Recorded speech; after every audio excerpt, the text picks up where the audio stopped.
তার জন্য বিশেষভাবে অনুরোধ করা যাচ্ছে। এই সাথে মানববন্ধন কর্মসূচিতে আওয়াজ তুলুন।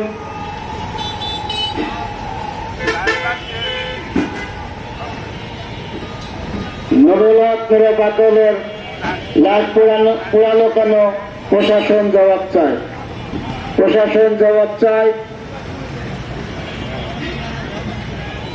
সম্মিলিত ঈশ্বরদীবাসী, সম্মানিত ঈশ্বরদীবাসী, আর অল্প কিছুক্ষণের মধ্যে ঈশ্বরদী প্রেস ক্লাব চত্বরে ঈশ্বরদী উপজেলা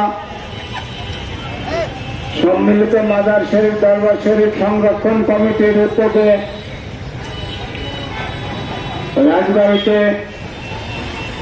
নুরা পাগলের নুরুল হক নুরা পাগলের লাশ পোড়ানোর প্রতিবাদে ঈশ্বরদী উপজেলা মাজার ও দরবার সংরক্ষণ কমিটির উদ্যোগে এক মানববন্ধন কর্মসূচি আর অল্প কিছুক্ষণের মধ্যে অনুষ্ঠিত হবে।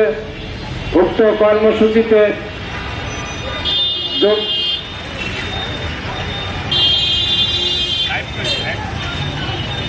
খুব সুন্দর হয়েছে, সুন্দর হয়েছে। এবার লাইভ